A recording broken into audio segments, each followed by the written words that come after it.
She screamed, "You're violating community law," right before the officer told her to step away from my gate. It's a funny thing, really watching a grown woman have a total meltdown while clutching a clipboard like it's a holy relic. Karen stood there, face a shade of crimson that almost matched the flashing lights of the two patrol cars idling in my driveway. The HOA logo on her polo shirt was stretched tight over her chest as she heaved with indignation. Behind her, the blue and red strobes danced across my trees, turning my quiet sanctuary into a neon-lit crime scene. She'd called the police because I denied her unfettered access to my pool. She claimed it was community property. She claimed I was obstructing HOA oversight. She even told the officers I was likely hiding a safety violation that could endanger the children of the subdivision. The funny part? I'm not in her HOA. I never was. I'm not the kind of man who looks for trouble. I've spent most of my life fixing things, engines, roofs, broken fences, and a few busted people back when I was in the service. 20 years as a military contractor taught me one rule that stuck harder than any order. You respect what's yours, and you don't touch what isn't.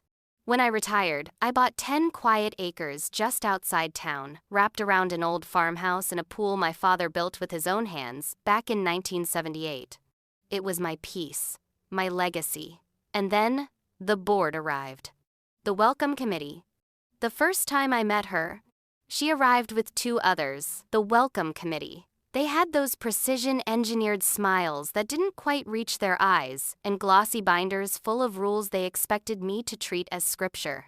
"Oh, you must be mistaken," Karen had said, tilting her head with a patronizing half grin when I told her I wasn't part of their association. "Everyone in this subdivision is under oversight. It's for the protection of our property values." I remember wiping grease from my hands onto a shop rag, looking her dead in the eye. "Ma'am, this land has been in my family since before your bylaws had a printer. My deed is older than your subdivision." They left. But the way her heels clicked on my gravel sounded like a declaration of war. The weeks that followed were a masterclass in bureaucratic harassment. It started with the community compliance notifications taped to my mailbox. First, it was the fence too tall. Then, the mailbox wrong shade of black. Finally, the unauthorized structure, my father's pool.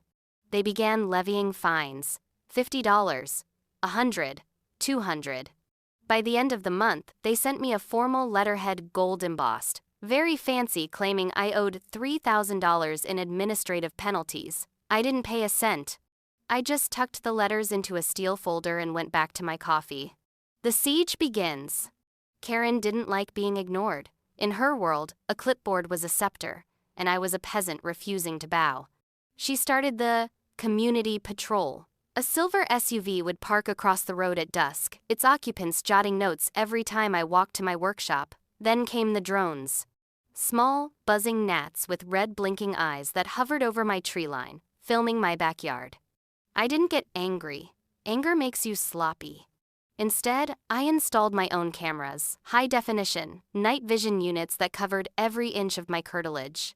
In property law, that's the sacred space around your home. Cross that line without a warrant or permission, and you aren't a concerned neighbor anymore. You're a criminal. The turning point happened on a Tuesday night. I was watching the live feed on my laptop when 2 figures appeared at my back gate. Reflective vests, flashlights, and a pair of bolt cutters. They weren't just inspecting anymore. They were trying to gain entry to decommission, an unsafe water feature. I watched them struggle with the lock, recorded every word of their whispered conspiracy, and waited. I didn't step outside. I didn't yell. I just backed up the footage to 3 different drives and called my lawyer. The standoff. The climax arrived on a Saturday morning. I was testing the pool's pH levels when I heard the screech of tires. Karen had arrived, flanked by 2 sheriff's deputies she'd managed to manipulate with claims of unlawful obstruction of a safety officer. "Open this gate!" she shrieked, her voice cracking. "You are in violation of Article 4, Section 2. This pool is a community hazard, and we are here to secure it." The officers looked uncomfortable. They were young, probably tired of dealing with HOA drama, but they had a job to do. One of them stepped forward. "Sir, We've been told there's a jurisdictional dispute regarding property access. We need to see your permit for this structure. I didn't move. I didn't raise my voice. I just walked over to the gate, holding a manila folder. Officer, I said calmly, my voice steady as a heartbeat. Before we go any further, I think you should read this. Karen was vibrating with excitement. He's stalling! Arrest him for obstruction! He's been harassing the board for months! The officer took the folder. Inside was the original property deed from 1978. It was yellowed at the edges, but the stamp was clear, the signature's final. I watched his eyes scan the document. Then I watched them go wide. Ma'am, the officer said, turning to Karen, do you know where the boundary line for the Oak Ridge subdivision ends?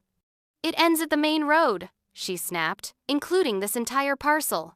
The officer shook his head. According to this deed, which is registered and grandfathered into the county's master plan, this property, the private road leading to it, and the 3-acre common area your HOA recently built a playground on, none of it belongs to you. The silence that followed was heavy. You could hear the hum of the pool pump and the distant chirp of a bird. Karen's face went from red to a ghostly, sickly white. What? She whispered. This land was never annexed, I said, leaning against the gatepost with a subtle smile. In fact, when your developers built this subdivision, they accidentally paved over 60 feet of my private access road and built your community center on a plot my father owned. You haven't been taxing me, Karen. You've been trespassing on me for years. The legal earthquake. The look on her face was priceless. It wasn't just the realization that she had no power over me, it was the realization that I had total power over them. I've been documenting everything, I continued, gesturing to my camera array. The drones, the midnight inspections with bolt cutters, the harassment of my guests.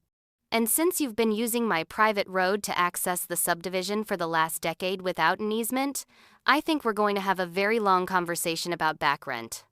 The officers didn't arrest me. Instead, they escorted Karen off my property. She was silent now, her clipboard hanging limp at her side like a broken wing. That was the legal earthquake. It turned out the HOA had been operating under the assumption that they owned the entire block, but they'd failed to do a proper title search on the original 1,978 parcels. Because of their aggression, my lawyer filed a suit that froze their accounts. The community center had to be shuttered because it was sitting on my land. The fines they tried to extort from me, those became the basis for a harassment suit that eventually dissolved the entire board. Karen moved out 6 months later. I heard she tried to start an HOA in a condo complex 3 towns over, but word travels fast in the digital age. As for me, I'm still here. I still fix things. And every morning, I drink my coffee by the pool my father built on the land that was always, and will always be, mine. Freedom, I've learned, doesn't need a permit. It just needs a good deed and a very long memory.